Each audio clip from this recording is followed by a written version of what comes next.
Libro del profeta Amós. El nombre Amós quiere decir carga o el que lleva una carga.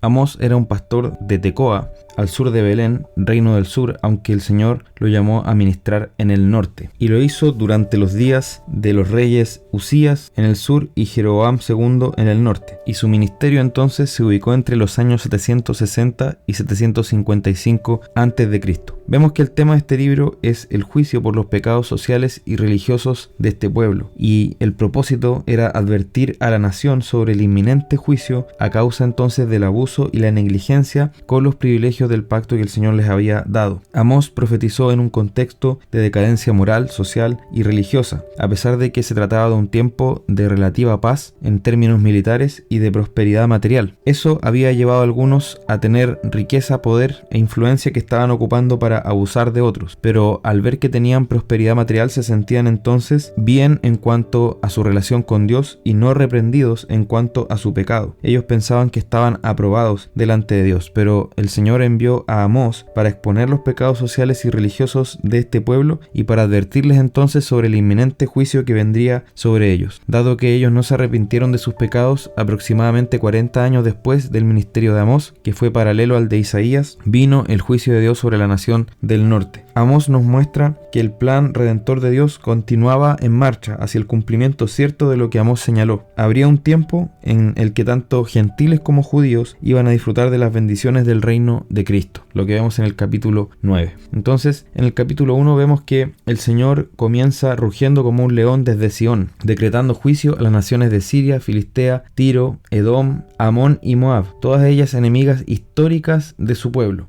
Las juzga por sus abusos y crímenes contra quienes estaban en una posición desvalida, no solo contra el pueblo de Dios, sino en general contra otros que se encontraban en desventaja. Cuando una persona o un pueblo se levanta y ejerce abuso y opresión, ha olvidado que está maltratando a su prójimo, que está hecho a la imagen de Dios, y quien incurre en este comportamiento tiránico lo que está haciendo es actuar con soberbia e insolencia, poniéndose en el lugar de Dios. El Señor no pasa por alto estos excesos y juzgará a quienes los cometan, sea contra su pueblo o no. Este juicio pronunciado sobre estas naciones anticipa el juicio final del Señor sobre todo reino terrenal que haya perseguido a su iglesia y despreciado su ley. En el capítulo 2 también incluye a Judá en el anuncio de juicio, y el pecado que habían cometido era menospreciar la ley del Señor y sus mandamientos, extraviándose por el camino de la mentira y la rebelión.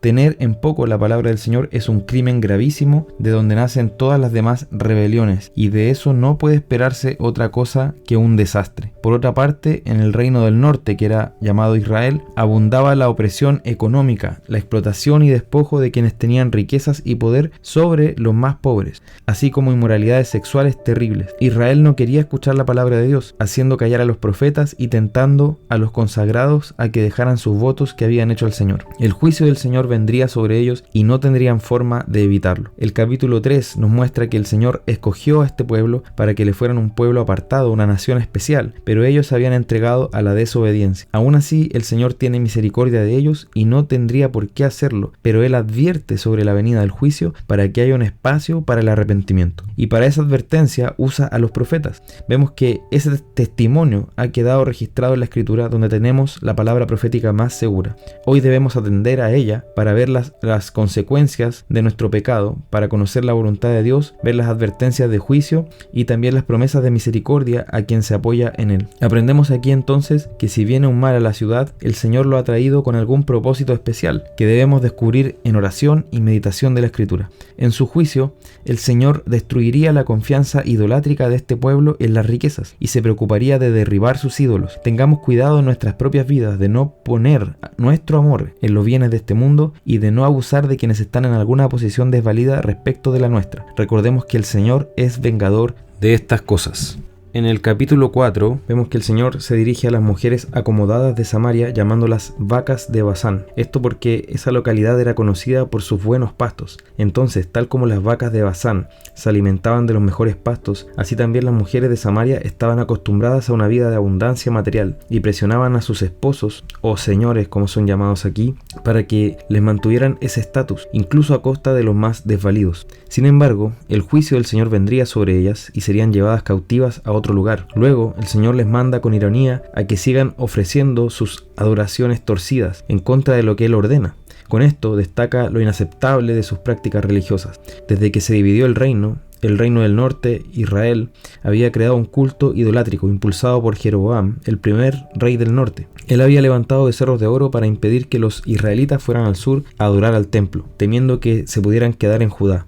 Los israelitas persistieron en esa idolatría y deformaron el culto al Señor. Por eso Él los estaba acusando aquí y les había enviado distintos juicios, como el hambre, la sequía, las plagas y la espada, de tal forma que los había librado de la destrucción total como a un tizón arrebatado del fuego. Pero ellos no se habían arrepentido de sus pecados. Por estas cosas, el Señor convoca a Israel diciéndole que se prepare para venir a juicio ante el Creador de todas las cosas, el Señor de los ejércitos. En el capítulo 5, el Señor anuncia que diezmará a Israel trayendo mortandad, pero en medio del anuncio del juicio les extiende su mano de misericordia y les hace una de las invitaciones más conmovedoras de la Escritura, diciéndoles en el versículo 4, buscadme y viviréis. Y después les dice en el versículo 6, buscad a Jehová y vivid.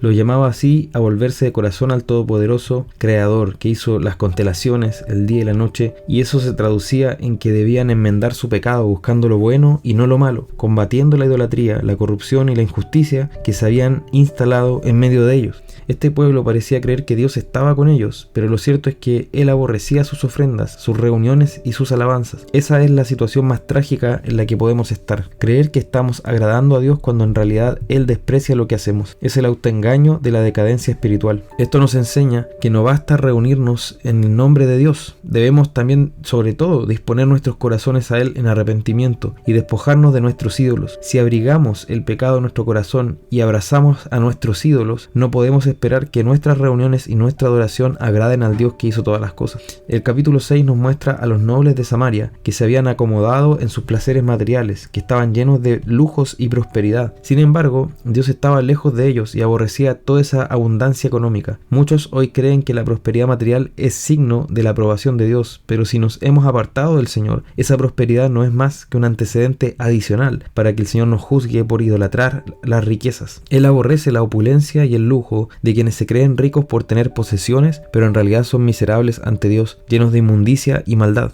Una vez más, apreciamos la soberanía de Dios sobre las naciones, ya que Él las usa como instrumentos para su juicio. Sería el mismo Señor quien levantaría una nación para venir a juzgar a este pueblo, el cual sería mermado con mortandad y además sería exiliado. Tengamos cuidado entonces de no poner nuestros ojos en los bienes de este mundo, de que nuestro corazón no se desvíe siguiendo los placeres terrenales, de tal manera que nos olvidemos del Señor. En el capítulo 7 vemos que el Señor entrega distintas visiones de juicio, donde es posible apreciar también que Amós intercede por su pueblo para que no sea destruido por completo. El Señor se compadece y no desata ese juicio que aniquilaría a la nación, aunque en la visión de la plomada no detiene su castigo, sino que lo anuncia. La plomada es un instrumento usado en albañilería para asegurarse de que los muros sean rectos y no inclinados. En este caso, medir a Israel con una plomada indicaría que está torcido y necesita ser corregido. El Señor anuncia juicio sobre la idolatría de este pueblo y sobre Jeroboam II, su rey, que los había arrastrado impíamente hacia un culto a los dioses falsos, al igual que lo había hecho Jeroboam I. Ante esto, un sacerdote llamado Amasías de Betel, que era una localidad destacada por su culto idolátrico, denunció al profeta ante el rey, cuestión que podía desencadenar incluso la muerte de Amós por traición, y lo echó para que volviera a su tierra en el sur. Esto es trágico porque, tal como ocurrió en tiempos de Cristo, los líderes religiosos, que debían ser los primeros en reconocer la palabra de Dios, son muchas veces los primeros en querer acallar la voz de sus profetas. Sus dichos llaman la atención. Versículo 10: la tierra no puede sufrir todas sus palabras, refiriéndose a los dichos de Amós. Muchas veces el mensaje de los profetas es duro y confronta abiertamente nuestra vida. Por eso mucha gente lo rechaza y prefiere eliminar al mensajero antes que atender al mensaje que es urgente y verdadero. Nos recuerda las palabras del apóstol Pablo cuando dijo en 2 Timoteo 4:3: vendrá tiempo cuando no sufrirán la sana doctrina, sino que teniendo comezón de oír, se amontonarán maestros conforme a sus propias concupiscencias. Nada nuevo bajo el sol. El Señor maldijo a este sacerdote a través de Amós y reafirmó su juicio sobre Israel, pero también sobre este religioso en particular, condenándolo a él y a su familia. En el capítulo 8, inicia con un juego de palabras. Verano, que en hebreo es kayitz, y fin, que en hebreo es ha-ketz, que son palabras similares. Y la visión de estas frutas entonces de verano indica que tal como esas frutas están maduras, marcando el tiempo de la cosecha, así también Israel está listo para el juicio. Este vendrá y no se detendrá. Y ese será el fin de Israel. Esta nación sería invadida por los asirios, un pueblo sanguinario y brutal, y ya no volvería a ser reino. Los invasores enviarían sus colonos a esta tierra y se mezclarían con los habitantes israelitas y surgiría un nuevo pueblo, los samaritanos, que ya no tendrían la distinción de ser hijos de Abraham, Isaac y Jacob, con lo cual ya no serían los herederos de las promesas asociadas a este pacto. Aún así, el Señor Jesús les dio una consideración especial en su ministerio. Este pueblo había cometido un gran pecado. Los ricos y poderosos en medio de ellos habían explotado y abusado económicamente de sus hermanos más desvalidos, menospreciando la ley del Señor y su vínculo tanto sanguíneo como espiritual. El Señor no olvidaría este gran pecado de opresión y abuso, como vemos en el versículo 7, y enviaría un terrible juicio que iba a hacer que sus fiestas se volvieran en lamentos amargos. Esto nos enseña que el Señor es vigilante y celoso de cómo tratamos a nuestros hermanos y de cómo nos relacionamos con los más desventajados en medio nuestro. Debemos recordar que, seamos ricos o pobres, todos somos siervos del mismo Dios y debemos tratarnos unos a otros como tales. Ese menosprecio de la palabra de Dios tendría una consecuencia. Posteriormente, ellos tendrían hambre de esa palabra, pero esta no vendría a ellos. No tendrían profeta ni visión, ni quien les predique ni explique, ya que habían despreciado la ley de Dios en primer lugar. Esto nos llama a tomar muy en serio su palabra y darle la más alta estima. Los idólatras, tarde o temprano, serán juzgados por Dios, que los derribará para que nunca más se levanten. El capítulo 9 nos muestra al Señor anunciando su juicio definitivo sobre la idolatría y los lugares de culto que este pueblo había levantado a sus dioses falsos. El templo se derrumbaría sobre ellos, queriendo decir que todo el culto idolátrico que se habían levantado se volvería sobre ellos mismos para su ruina y sería su fin. Debido a su idolatría, Israel había perdido su distinción con las naciones paganas. Ellos eran un pueblo especial no por algo que hubiese en ellos mismos ni porque fueran mejores, sino porque Dios los llamó y los apartó para sí y les dio su ley con sus estatutos. Y es eso lo que los hacía únicos, pero al despreciar la ley del Señor habían venido a ser como cualquier pueblo de la tierra. El Señor entonces asolaría este reino con su juicio, sobre todo a los que perseveraban en su rebelión con insolencia y creyendo que nunca les alcanzaría el castigo, pero no eliminaría del todo este pueblo, con lo que se abre la puerta a la restauración. Así, el Señor promete que levantaría nuevamente el tabernáculo caído de David, edificándolo como en tiempo pasado. Esto hace alusión a que después de Salomón el reino de Israel se había dividido entre el norte, que conservó el nombre de Israel, y el sur, que se llamó Judá, con distintas dinastías de reyes cada una. El Señor escogió a Judá para que los hijos de David siguieran reinando en su capital, que era Jerusalén. Entonces Dios promete restaurar esa dinastía caída y volver a unificar el reino. Sin embargo, estas palabras son citadas por Santiago en Hechos 15 en el Concilio de Jerusalén para referirse a que los gentiles habían sido llamados a la salvación, y con eso el Señor había levantado la casa de David que se encontraba caída, poniendo a Cristo como su hijo en el trono para siempre. Por eso Jesús es llamado el Hijo de David, lo que también obedece al pacto davídico, conocido de esa manera en 2 de Samuel capítulo 7. Eso nos muestra cómo el Nuevo Testamento interpreta el Antiguo y nos da su sentido más profundo. Estas promesas estaban lejos de referirse solo al bien de la nación física de Israel en la tierra de Canaán, sino que se referían a una bendición que alcanzaría a todas las naciones y que debe ser interpretada de forma espiritual. Gracias al Señor, por quien nos ha llamado a la salvación y con la sangre del nuevo pacto derramada por Cristo, ha restaurado la casa de David y ahora han sido llamados a su reino desde toda tribu, pueblo, lengua y nación. Gracias al Señor porque mediante la fe somos hijos de Abraham y heredamos sus promesas, recibiendo el mundo por herencia, como dice Romanos 4:13, una ciudad santa y celestial, no hecha por hombres, sino cuyo arquitecto y constructor es Dios, como nos dice Hebreos 11, versículos 10 y 16. Gloria al Señor por su gran misericordia.